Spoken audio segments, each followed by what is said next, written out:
Now, going over to the culture part of the podcast, you have Jordan Peterson Response to his tyrannical re-education training. Again, if he doesn't take this training, which he has to pay for, he loses right to practice his profession in the country of Canada. And he had a response video. It is around 40 minutes. I'm just going to play the first maybe 5 or 10 minutes because I think it gives a good summary of the situation.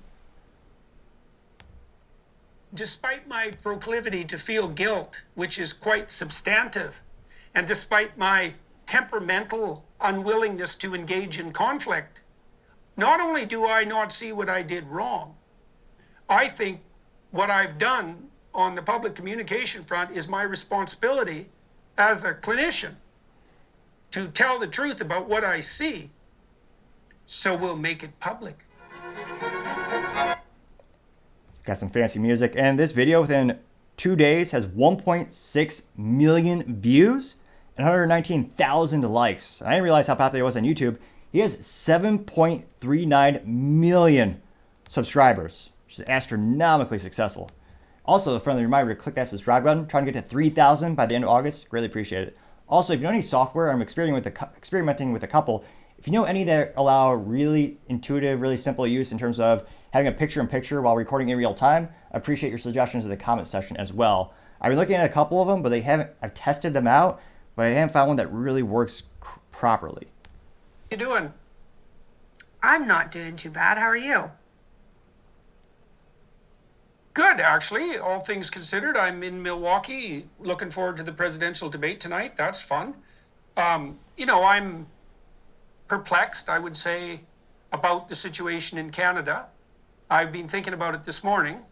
As you know, the court that we appealed the College of Psychologists' decision to decided that the college it's within the college's purview to stop me from having any political opinions, as far as I can tell. The decision, which I posted on Twitter and will post in the description of this video, starts out by making a case for the fundamental reality of freedom of speech for Canadians in Canada, and then says, but, and that's always a bad start when you're talking about freedom of speech, but apparently the college has the right to decide that I can be re-educated forcibly with the risk of my license, essentially because I made political statements that the members of the college don't agree with. And those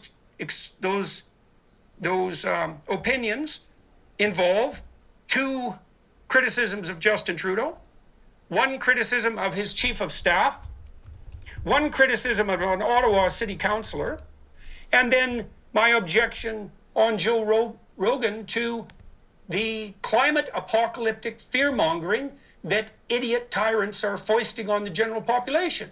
Now, apparently that makes me unprofessional and a disgrace to the profession, such that I am now going to be required, the college can go ahead with this, to put me into a re-education program with their so-called social media experts, and that's also, by the way, a profession that does not exist, until I learn my lesson, whatever that is, regardless of how much time that takes, by their judgment, or they can take my license away.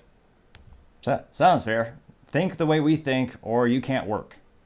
And so the court says, well, of course you have freedom of speech, Dr. Peterson, but because you're a professional, you're bound by your professional organization. And apparently they're not bound, even though they're a government organization, fundamentally. Apparently they're not bound by that fundamental constitutional axiom. And so that shows you, all you Canadians who are listening, and everyone outside of the country who might be the least bit interested in Canada, that shows you exactly what our bloody Constitution is worth.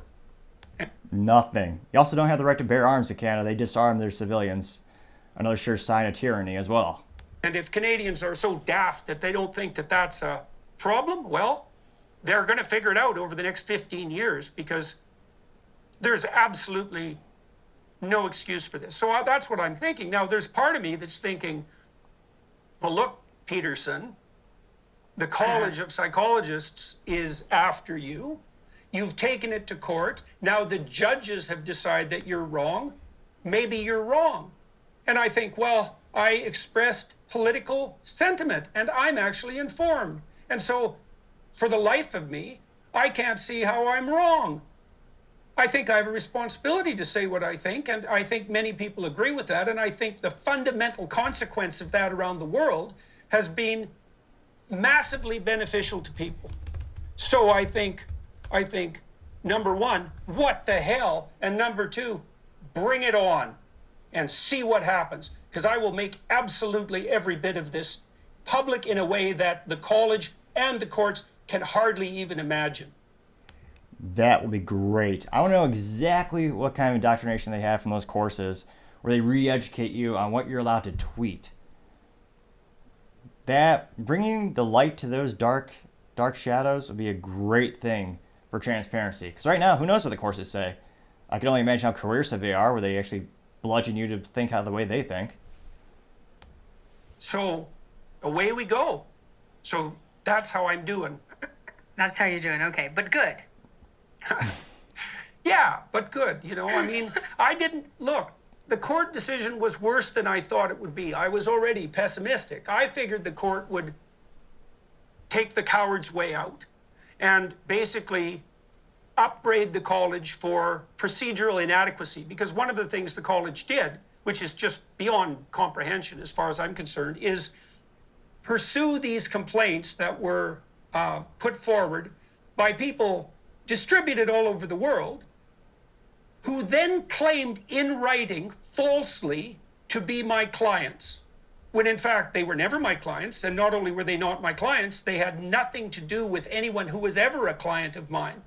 And so I figured at least the court would say, well, you know, of course you have the right to police professionals because you're a professional governing body, but they didn't even do that. They just basically said, well, of course you have the right to freedom of speech, except when it comes to, let's say, political opinions. So, you know, then what right do you have at all? And, you know, it's terrible, Michaela, because There's also been several instances where citizens are literally fined for criticizing their dictator. I mean, President Julio. Oh wait, no, it's Justin Trudeau. I get confused because there's a not so unsubstantiated rumor that his dad is Mr. Castro. I know perfectly well from talking to many physicians in particular, but also lawyers and psychologists, that no one in Canada, arguably, and this is also extremely strange, it's surreal, there's no one in Canada except me that's actually in a position to fight this, because it's hyper expensive, and I don't know if my insurance will cover it. It's hyper expensive. It's stressful, it's complex, it's time consuming. It could involve the suspension of my license. And there's not really anything that can be done to me that's a threat. I'm not serving as a clinician. I don't have a practice anymore because that became impossible, even though I love doing it. And I'm also not very happy about that. So I'm like the person who can do this. And Canadians have no idea to what degree professionals in Canada are now required not to say what they think or to lie outright. So that's one of perhaps the few silver linings to the situation.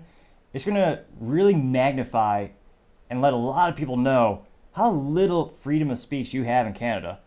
From a profession, it's fascinating to see how bad it is. So, for example, therapists are required by law to lie about, let's say, the gender identity of minors. And so, for me, especially on the therapy side, if you're required by law and by your professional organization to lie cowardly, you're done as a therapist, because the only thing you've got as a therapist is honesty. That's it. Honesty is what's curative. So, you know, it's just part of how surreal the world is, and particularly how surreal Canada is. It's hard to fathom. It's one of those things, and I was going to say the whole interview is about 38 minutes. I highly suggest you take a look at it. But it is rare to see someone who actually has a backbone in our society, and he won't back down. He'll actually stand up for what he believes in. And that's perhaps one of the things I admire about Jordan Peterson the most, is he's not going to back down from this. He's going to fight this. He's going to show us exactly how deep the rabbit hole is, so to say. Thank you everyone for taking the time to tune in. Don't forget to like, subscribe, and comment. Trying to get to 3,000 subscribers by the end of August. Greatly appreciate your assistance. Also, your comments help the channel grow and develop, as well as helps me slow down my speech and make the show better and better, as that was a previous critique, which I've taken to heart and something I've worked on more and more. Also, don't forget to tell your family, tell your friends, tell your coworkers, heck, tell your enemies, tell anyone, everyone. Just stay safe, fight the good fight.